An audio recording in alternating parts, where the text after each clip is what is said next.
Welcome to the WebMD Health Discovered podcast. I'm Dr. Neha Pathak, WebMD's Chief Physician Editor for Health and Lifestyle Medicine. Did you know that more than half of Americans, 51%, skipped their routine cancer screenings in the past year? If you're potentially one of that 51%, take a moment and ask yourself what might have prevented you from participating in these routine screenings. Was it fear?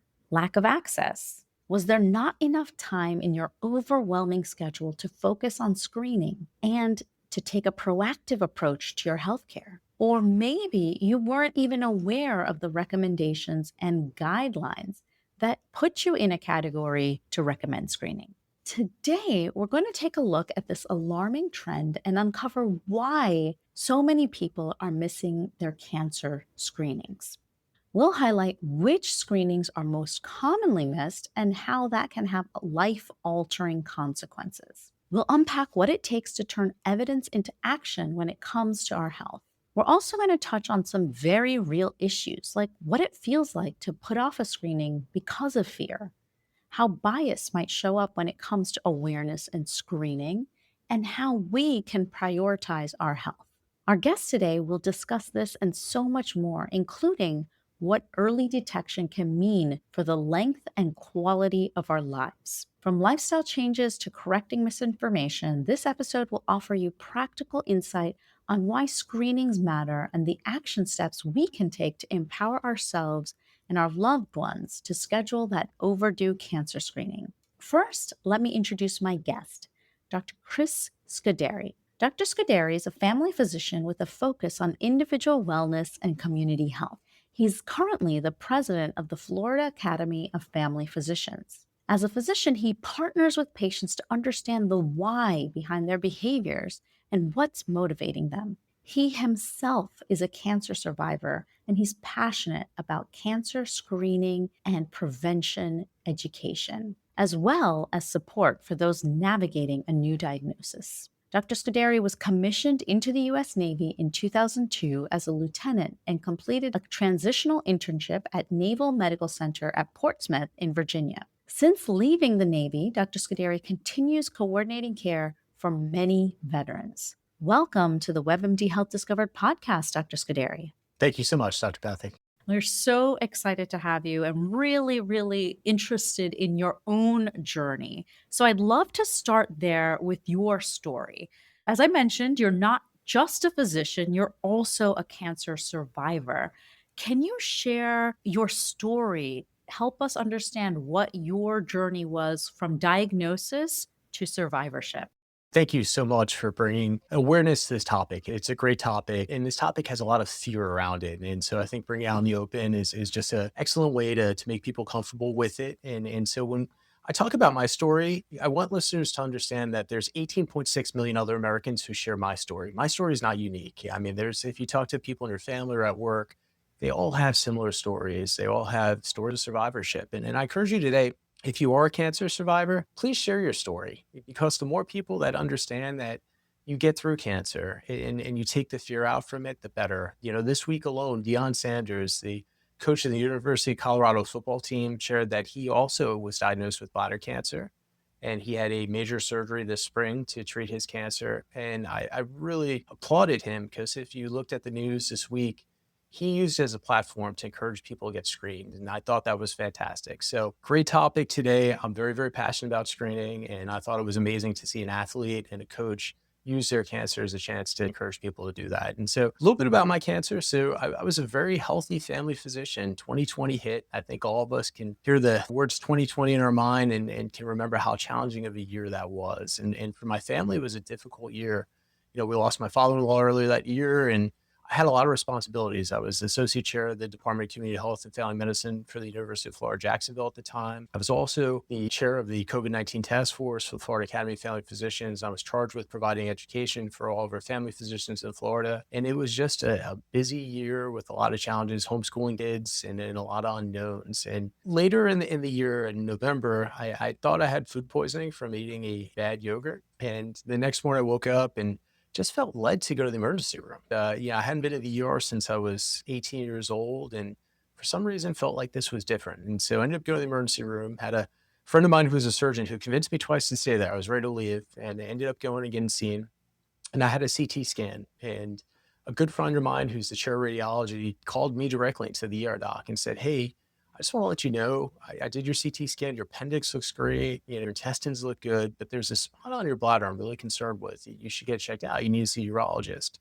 And it was amazing because even I, as a family physician, was just like, "Okay, you know, I'm feeling better. I'll go back to work and I'll get that checked out in a couple weeks." And so he said, "I'm sending you a picture because I think he could sense that I was blowing it off." And I ended up leaving the emergency room happy that I didn't have anything crazy going on, and was driving to go back to work because there's half a day left. And that's what physicians do. You just go back and you see your patients. And so my wife called me up, and my wife happens to be a radiologist in an oncology practice. And she said, "Chris, what's going on?"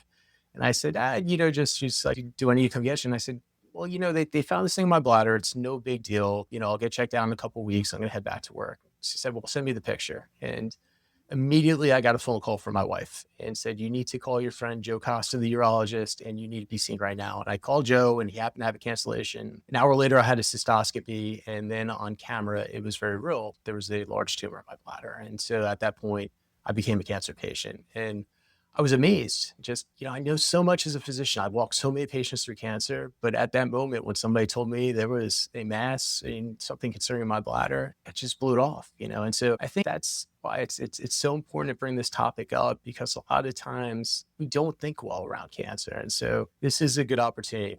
I went through, you know, I ended up having surgery about 2 weeks later, and I then ended up doing about a year and a half of preventive treatments. And then for the past couple of years, been cancer free. And you know, it's been very life changing. And so I think that, you know, a lot of positive things have come from it. And so just excited to share some of that as we go further through this podcast. I want to thank you so much for sharing your story. And I think connecting it with what we're hearing in the headlines right now as well, that, the more you talk about it, you talk about your own experience, the more real it becomes for people, the more manageable it becomes for people. A lot of what you said resonates with me, but I'd love to dig into one piece, which is the why. And we know that around 51% of Americans skip routine cancer screenings, and they did in the past year. So I'm really curious as to what you're in conversations with your patients seeing as why people are skipping routine cancer screenings when we have more and more information in the media about people being able to recover, to be in remission, and to be in survivorship from cancer. I think there's a lot of emotions and a lot of reasons. And so some common ones I hear from my patients, you know, one of the biggest is fear. People just don't want to know. They're afraid if they are diagnosed, how am I going to deal with it? You know, how can I still take care of my children, or how can I keep my job? You know, when can I get treatment? How can I pay for treatment? So I think there's a lot of fear. There was one study that showed 26% of Americans identified that fear was the reason why they skip screenings. Another big one that comes up often is people say, "Hey, I'm not having symptoms. Why do I need to be screened?" I think there was one study that shows that 37% of Americans felt that way. And that really defeats the purpose of cancer screening, because a lot of times by the time you have symptoms, you now have a later stage cancer. And the goal of screening is to find those stage zero, stage one cancers that are very treatable and very curable. Two other ones that I see really off in my practice is just lack of time. And so we're going to talk about that, I think, a little bit later on. Is just, you know, there's some ways to get around this, and your family physician is a great resource for that. And the last one, a big one, is there's just a lack of clarity amongst the screening guidelines, because they've changed so often recently. And a lot of times people don't realize that they're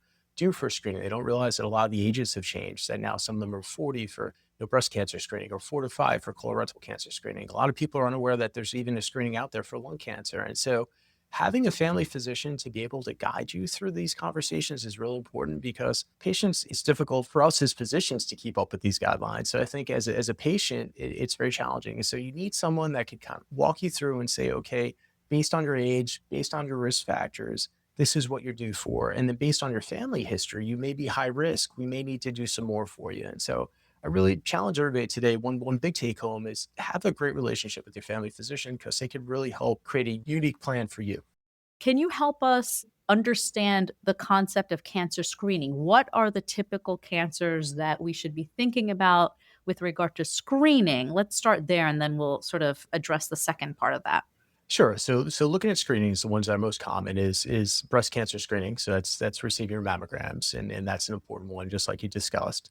Another one's colorectal cancer screening. And so that there's a couple options. If you're average risk, you have, options of stool-based tests. If you're high risk, then a colonoscopy is needed. There is the screening test now for lung cancer. And so that's an easy CT scan. That's a 5 to 10 minute test.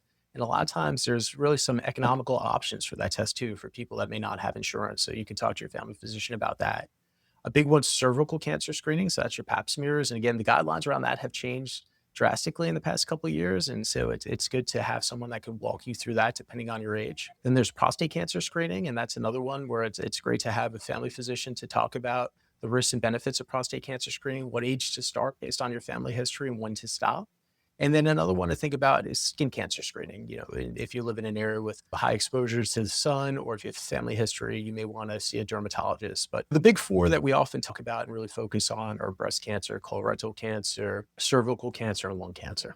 And are there particular of those that you find that patients skip out on or miss the most? So yes, and the two are really concerning. So the first one is the number one cause of cancer deaths in the United States, lung cancer. People skip that screening very often. In fact, in 2022, only 18% of eligible Americans had a lung cancer screening.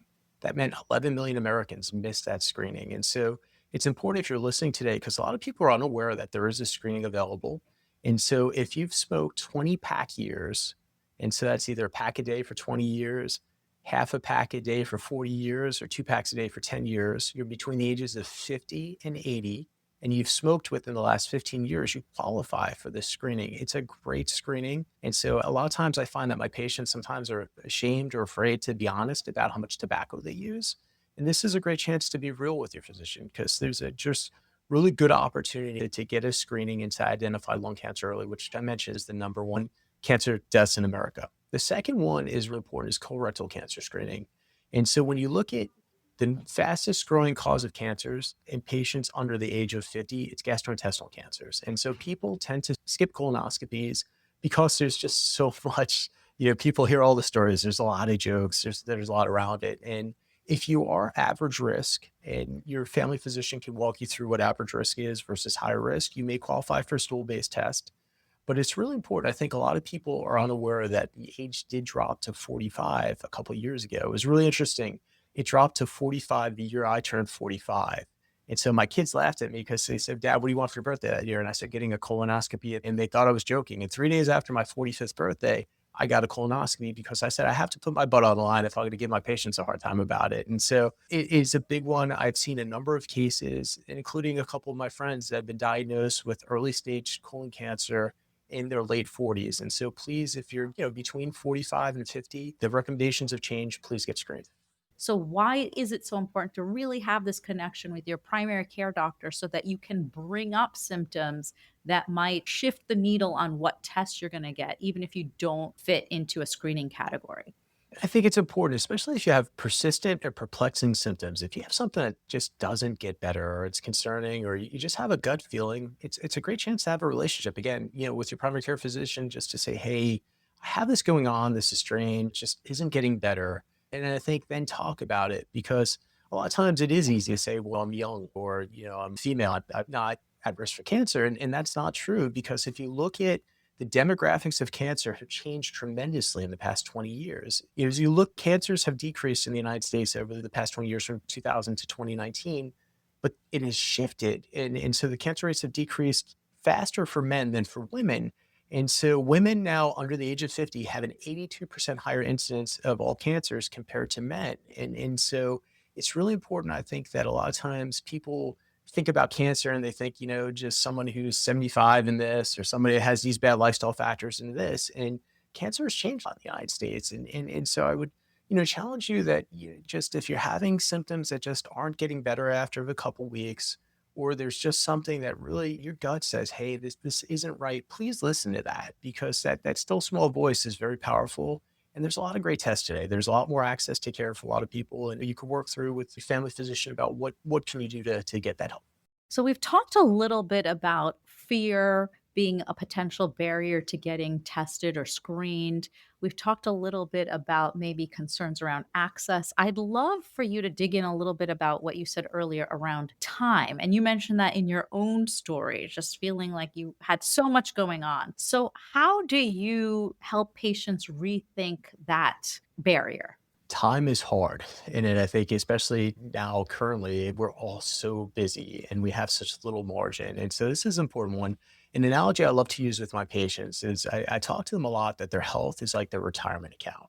And every day that you do have good habits, so you exercise, you eat well, you get a good night's sleep, you avoid harmful substances, you're putting in an investment into your retirement account. And hopefully by the time you're 65, compound interest works and you've got a really nice retirement account. The cancer screenings are very similar to pulling your credit report. You want to make sure there's something catastrophic out there that's going to hurt all that hard work you do day in and day out. And so I challenge people to think about it. I know all of us love to pull our credit report now and see what our score is.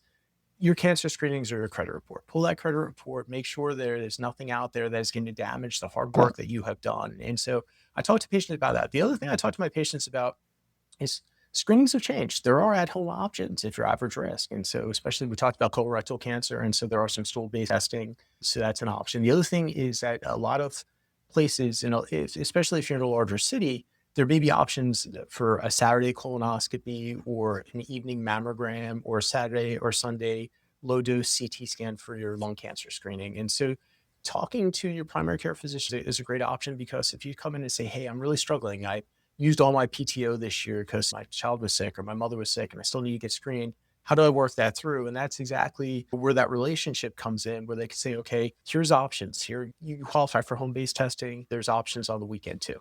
I'm going to steal your analogy about pulling the credit report because I think that is just such a great way to think about it. I'd love to then dig in a little bit more deeply into the fear factor. How do you talk your patients through that barrier?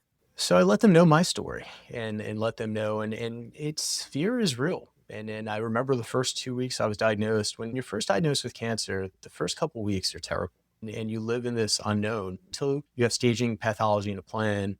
You don't know, is this going to be something catastrophic that is going to change or end my life? Or is this just a really great discovery that's going to help me to live longer? And being stuck in that limbo area is really, really challenging. And I think that that's one of the hardest parts. And I remember really struggling those 2 weeks. Thought about if I was to die, all the things I would miss. I'd miss, watching my daughter get married or, the great things my son was going to do or growing old and traveling with my wife or being able to take care of my patients. And the one thing that really struck me just was at the, waking up in the morning is just, I want to live. I want to live like this great desire that I want to live. And so I talk to my patients about that you have an opportunity here to go and get screened. You have an opportunity to go out there and say, hey, let me discover if I have cancer early. You have, we live at a time where we have these options and they're only going to get better. So why not take them? Because there is a great desire to live. And cancer treatment has come a long way, even the past 10 years. I mean, we're seeing people, even with stage 4 cancers, doing well on certain treatments. And so I think that, we're at a great time. There's a lot of discoveries being made.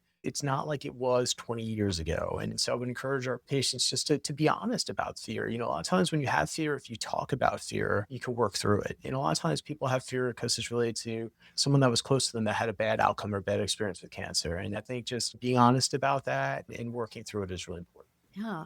And I'd love to dig into what you said earlier about just new ways of screening too. Some that are home based, some that are very accessible to people. Like I'm thinking right now, mobile mammogram. So, what are some of the types of tools that you are sharing with your patients that are newer and more accessible?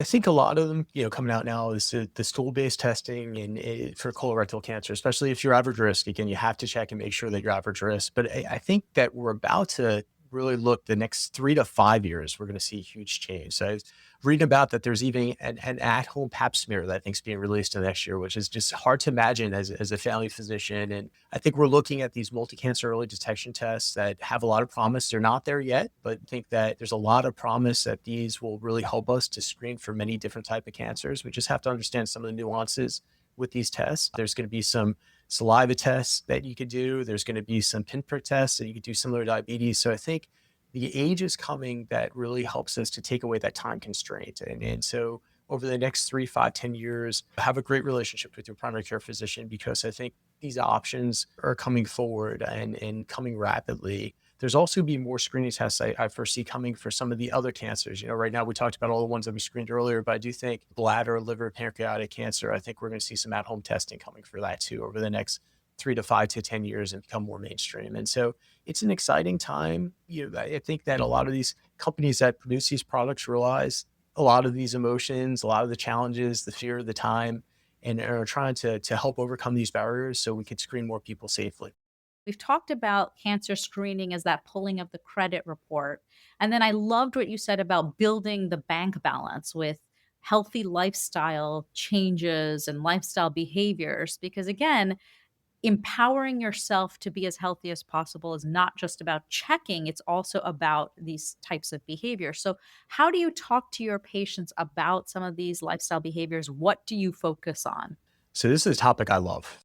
One of the emotions I went through was when I was diagnosed with cancer. I was really frustrated, and I really, because I'm pretty healthy. I'd work out probably 360 out of 365 days. I've been mostly pescatarian for the past 12 years. I really have mostly good habits, and so I remember just being angry, and I remember feeling like my body was broken. And so there was about 6 months of really dealing with that emotion that my body betrayed me. And despite all this hard work I put into, I still had cancer. And as I started coming out on the other side of it, made it through my surgery and started going through my treatments and seeing that there was definitely going to be another side, and then starting to see some of the good things that came out of it too, I started saying, okay, now what really put me at risk? What were some of the changes? What were some of the things that I could change? And when we talk about health, there's the important ones.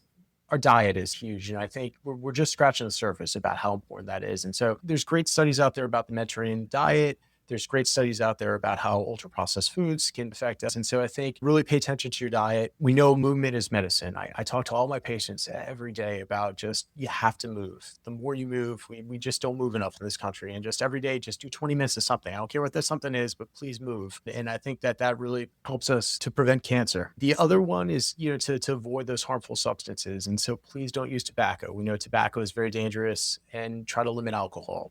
But the two that I really focused on when I thought about my risk and what put me at risk for it is sleep and stress.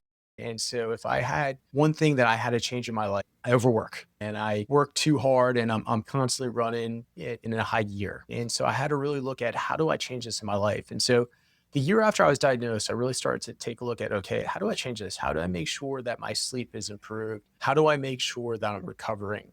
Sleep is a superpower, and it's one that sometimes we forget about. And really, our body is working very hard. Our immune system is working very hard to identify potential cancer cells while we're sleeping. The better we sleep, the better that's going to happen. And the same thing, our recovery. If we're constantly going at a high rate and our cortisol levels are high, we're not going to be able to recover well. Our immune system's going to take a hit, because at the end of the day, one of the greatest protections we have against cancer is our immune system. And so a couple of things I started doing was really using wearables. I have two wearables that I use to track my sleep every night. Started trying to hack and understand, okay, what helps me to get a great night's sleep? What helps me to get a poor sleep? What are the factors? And now I have it down to science. I can tell you exactly what I had to do to get good sleep. And I can tell you exactly, if these things happen between Mhm. 9 and 10 p.m., it's going to go bad. And then the other is using the wearables to track my heart rate variability and to track my recovery and my resting heart rate, and trying to see what I can do to make sure that I'm recovering well, because I am prone to overwork and I have to watch that. And so having something that objectively can hold me honest, I can look at the end of the day and look in the week and say, I'm really falling out of balance. And I think those, especially, for some of our professionals out there that are working and trying to balance and being parents and taking care of their parents, I think this is a really important one that we overlook. I would love if you could dig in a little bit to how you use that data, because I think there is sometimes a risk of too much data that you just kind of you have all this information, you see, okay, I'm sleeping poorly, and then that's not really leading to change. So, could you help us understand concretely, like, how did you use that data to shift what you do?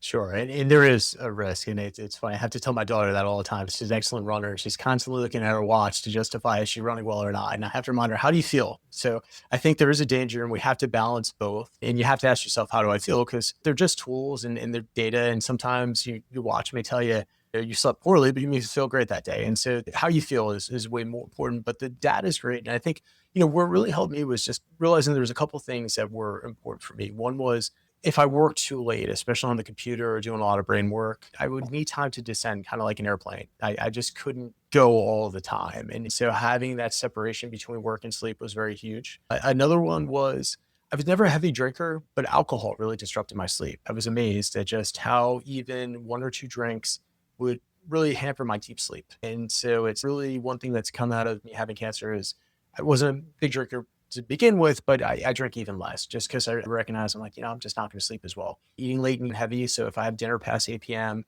I don't sleep as well. Having an intense conversation with anyone past about 9 p.m., I don't sleep as well. And then one thing that, I started when I was diagnosed with cancer has helped me to sleep well is I've started gratitude practice. And just this is just something that a couple of days after I was diagnosed, I was like, you know what?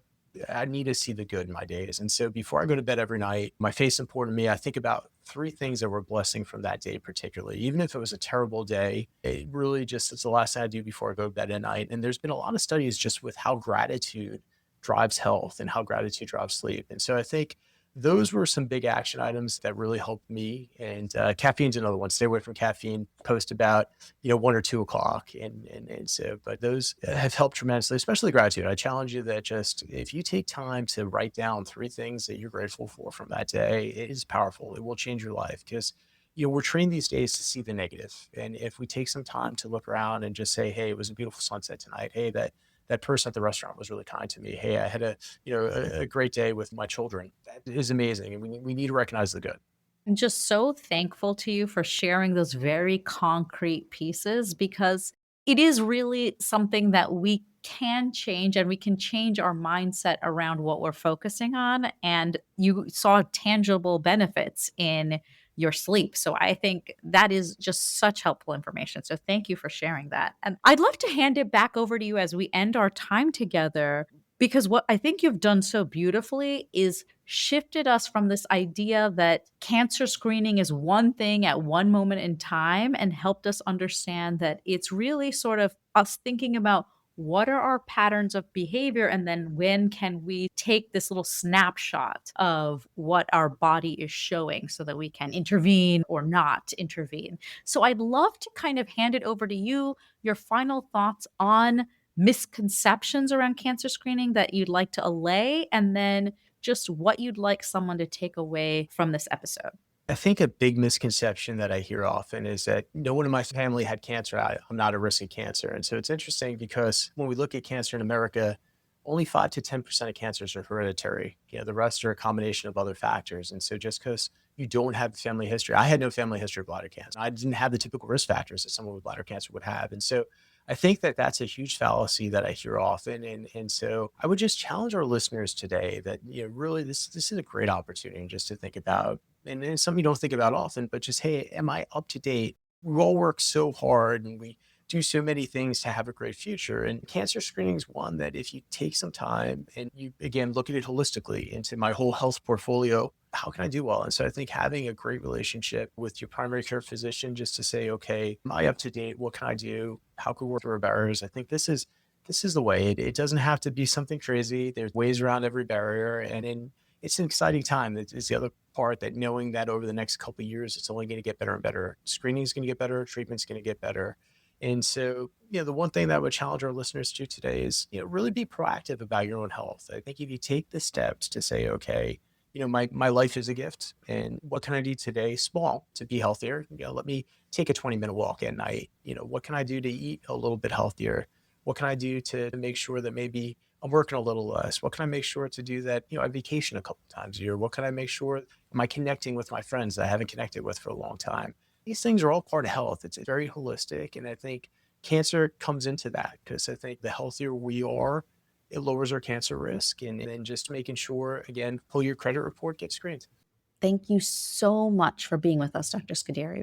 Really appreciate this conversation. My key takeaways from this discussion are fear, time, misinformation are all major barriers to getting that preventive cancer screening. Anxiety surrounding potential screening results, the absence of symptoms, and confusion over evolving guidelines are common reasons why Americans are delaying or potentially avoiding their cancer screenings. But overcoming these barriers is important important for our health, and understanding the impact of early detection is crucial for better outcomes. Your primary care physician can help you navigate through screening guidelines, assess your risk, and identify the appropriate cancer screenings for you. Never underestimate the power of early detection. It's also important to understand the power of prevention. Paying attention to our nutrition, movement, sleep, and stress reduction is an investment in our overall health and another way to take a proactive approach to our health and well being.